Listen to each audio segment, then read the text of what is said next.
ये कार्यक्रम सत्य घटनाओं से प्रेरित है। जिनके साथ ये घटनाएं घटी उसकी वास्तविकता उन्हीं तक सीमित है। भूत प्रेतों और अपसामान्य विषयों के होने पर चैनल कोई दावा नहीं करता और न ही प्रोत्साहन करता है। बस एक दावा करता है और वो है डर। हिप्नोटिज्म यानी किसी जिंदा दिमाग को अपने वश में करने की कला। हिप्नोटिज्म का जानकार इंसानी दिमाग को सिर्फ पढ़ ही नहीं सकता बल्कि वो उसे अपने इशारे पर चला भी सकता है। पर क्या किसी को कोई ऐसा इंसान भी हिप्नोटाइज कर सकता है जिसका इस दुनिया में वजूद ही ना हो? सोच के देखिए। मैं डॉक्टर नागर, पेशे से मनोवैज्ञानिक और पैशन से ह्यूमन माइंड का फैन, हर रात आपके लिए लेकर आता हूं मुझसे मिले कुछ लोगों की आप बीती, कुछ घटनाएं जिन्हें सुनकर आप सोचने पर मजबूर हो जाते हैं कि क्या वो सच था। क्या वो सच था? आज हमारे साथ है एक प्रोफेशनल राइटर की एक मनहूस कहानी। उस राइटर की कहानी जो खुद कहानी बन गया। शायद सूरज ने अभी पहाड़ों की ओर से निकलकर मेरे कॉटेज की खिड़की पर दस्तक दी। मैं शाम को ही दिल्ली से पौड़ी पहुंचा हूं। यहाँ की खूबसूरती देखकर मैं यहीं रुक गया। यहाँ मैं इस पुराने से होटल में बिल्कुल अकेला हूँ, पर यहाँ के चौकीदार थापा बहुत दिलचस्प इंसान है। खुला है, चले आओ थापा। वाह साहब जी वाह, आप तो जादूगर हो साहब जी। बिना देखे ही जान गए कि मैं हूँ। अरे जब कॉटेज में मेरे और तुम्हारे सिवा और कोई है ही नहीं तो अंदर कौन आएगा? वो तो है साहब जी, पर साहब जी दरवाजा अंदर से बंद करके रखना। पहाड़ी इलाका है, खतरा रहता है। ये आपकी चाय गर्मा गर्म। चाय अच्छी है। हाँ सब्जी, ओ सब्जी क्या हुआ? ये इधर वाला खिड़की कौन खोला? इधर वाला खिड़की नहीं खोलना। अरे अरे अरे बंद क्यों कर रहे हो? अच्छी हवा आ रही है यार। नहीं सब्जी नहीं। सामने वाला कॉटेज में कोई रहता नहीं है, उजाड़ पड़ा है। सो उधर क्या देखना सब्जी?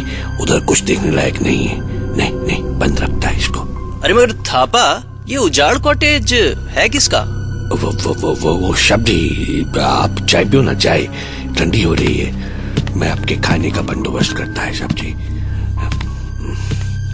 ये इसको क्या हुआ अचानक? उस कॉटेज की बात करते ही ऐसे हड़बड़ा गया जैसे। खैर चलो, मैं अपनी कहानी पर ध्यान देता हूँ।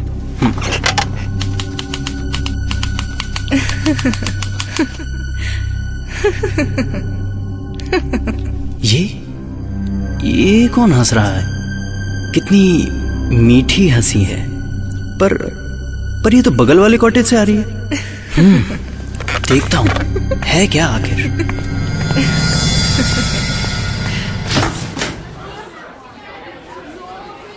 अरे इस कॉटेज में तो जैसे काफी चहल पहल है, पर थापा तो कह रहा था कि यहाँ कोई रहता नहीं है। फिर ये सब ये कौन है जिसकी हंसी मुझे बेचैन कर रही है? कितनी खूबसूरत होगी वो लड़की, वो हसीना जिसकी हंसी मुझे पागल कर रही है। कितनी खूबसूरत होगी वो जिसकी हंसी इतनी खूबसूरत है। अरे अचानक इतना सन्नाटा, कहीं मुझे भ्रम तो नहीं हुआ?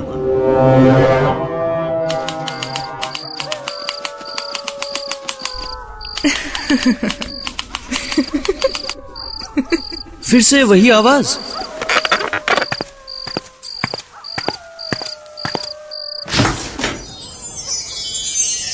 ओह, कितनी खूबसूरत, कमाल है, जैसे किसी कवि की कल्पना। मैं बयान नहीं कर सकता कि वो कितनी खूबसूरत है।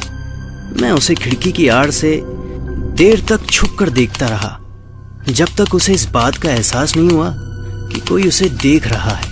और अचानक हमारी नजरें मिली। सच, मैं दिल हार गया। पर्दों की ओर से वो भी मुझे देखती रही, मुस्कुराती रही।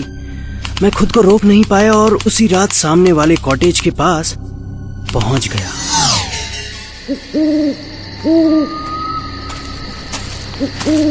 मगर ये क्या? वहां तो अजीब सा सन्नाटा था। शायद सब सो गए हों। उन आंखों में अजीब सा सम्मोहन है जो मुझे बेचैन कर रहा है। बस अब किसी तरह सुबह हो जाए और बस मैं फिर से उन आंखों को देख सकूं। कहाँ है वो? दिखाई क्यों नहीं देती? वो रही, स्वर्ग की अप्सराओं से भी सुंदर। जरा उदास सी लग रही है। अब वो मुझे देखकर, ओ गॉड, तो वो भी मुझे पसंद करती है। क्या करूं, क्या करूं? हाँ, अपने मन की बात मैं लिख कर उसे बताता हूं। आखिर फिर राइटर किस बात का? चलो, मैंने अपना हाले दिल एक कागज पर लिखा और कागज एक पत्थर पर लपेटकर उस ओर उछाल दिया। और मुझे यकीन नहीं आया, मेरे पास उसका जवाब आया। वो भी मुझसे मिलना चाहती थी। मुझे मेरी मंजिल मिल गई और कुछ नहीं चाहिए मुझे, कुछ नहीं। मेरा दिल उसे मिलने को छटपटा रहा था। और उसी रात मैंने अपने पास किसी को महसूस किया।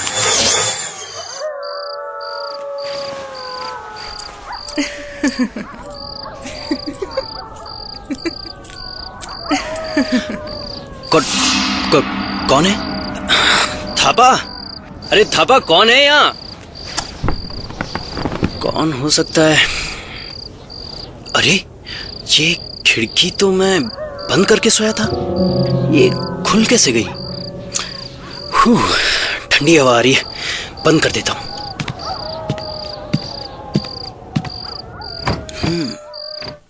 शायद इसी खिड़की से आवाज आई होगी। आप कब आई यहाँ पर? कैसे? दरवाजा तो बंद था। आपसे मिलने का मन था। मन को क्या दरवाजा रोक सकता है? नहीं, पर इतनी रात को। रात? कैसी रात? मुझको तो रात ही अच्छी लगती है। सन्नाटा, कितना सुंदर सन्नाटा है। अरे आप ये सब छोड़िए, आइए ना, बैठिए ना। बहुत उदास लग रही हैं आप। अकेलापन किसको उदास नहीं करता? सभी को एक साथी चाहिए। आप अगर बुरा ना माने तो एक बात कहूं, आप मुझे अपना मान के अपने दिल की बात कह सकती हैं। और उसके बाद फिर वही तन्हाई। काश कोई मेरा कयामत तक साथ देता। हाँ, दे सकता है। मैं आपका साथ दे सकता हूँ। सच कहूं तो जिस दिन से मैंने आपको देखा है, चाहने लगा हूं आपको।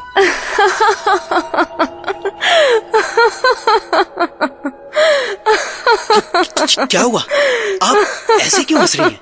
आप ठीक तो हैं? Are you okay?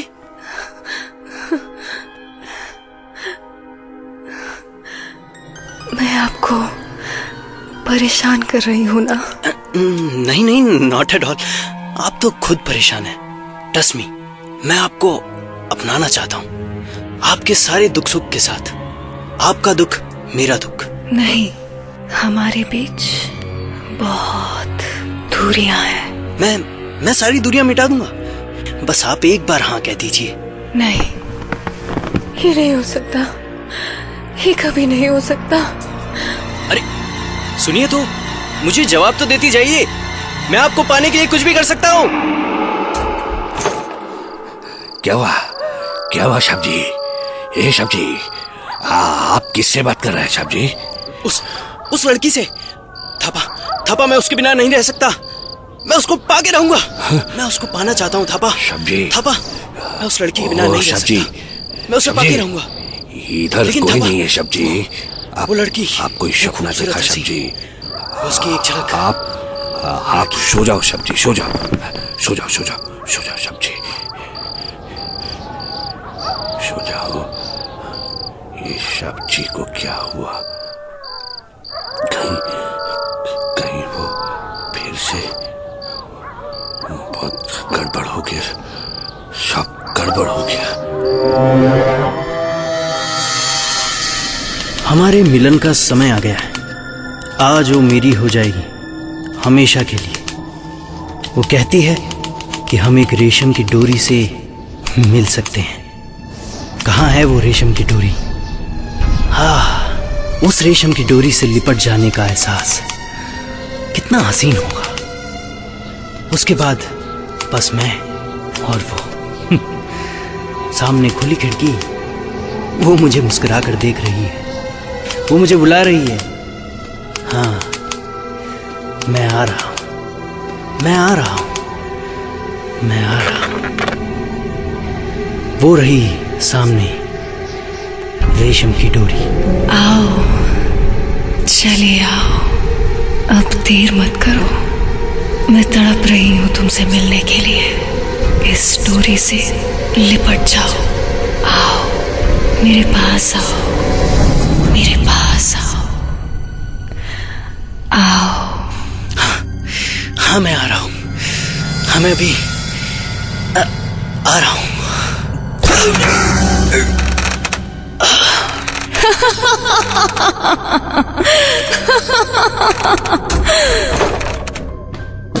सब्जी, ओह सब्जी, ये क्या हुआ सब्जी? ये क्या हुआ सब्जी? सब्जी, ओह सब्जी।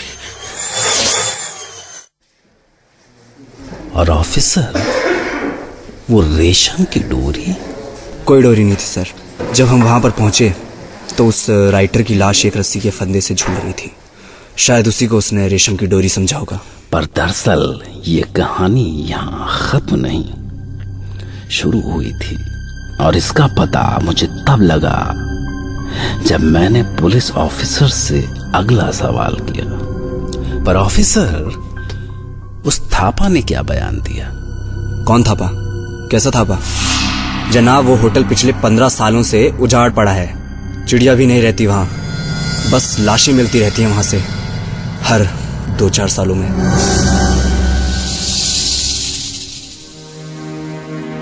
ये सुन के तो मेरा सर घूम गया। अगर वो होटल पिछले 15 सालों से खंडहर बना हुआ था, तो फिर थापा कौन था? वो कहां से आया था और कहां चला गया? कहीं थापा उस खूबसूरत लड़की के लिए हर बार नए शिकार लाने का काम तो नहीं करता था? एक सवाल और आता है कि कहानी के मुताबिक थापा राइटर के पास तभी आता था जब वो लड़की वहां से जा चुकी होती थी। तो कहीं ऐसा तो नहीं कि वो थापा ही जब चाहे थापा होता था और जब चाहे लड़की? सोचिए, मैं तैयार रहूंगा कल रात आपके लिए एक नई घटना लेकर, जिसे सुनकर आप भी कह उठेंगे, क्या वो सच था? क्या वो सच था?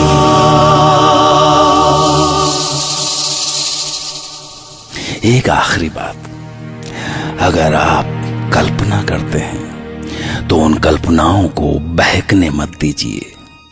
आपकी कल्पना आपको कहीं भी ले जा सकती है, मौत तक भी। ओके, शुभ रात्रि।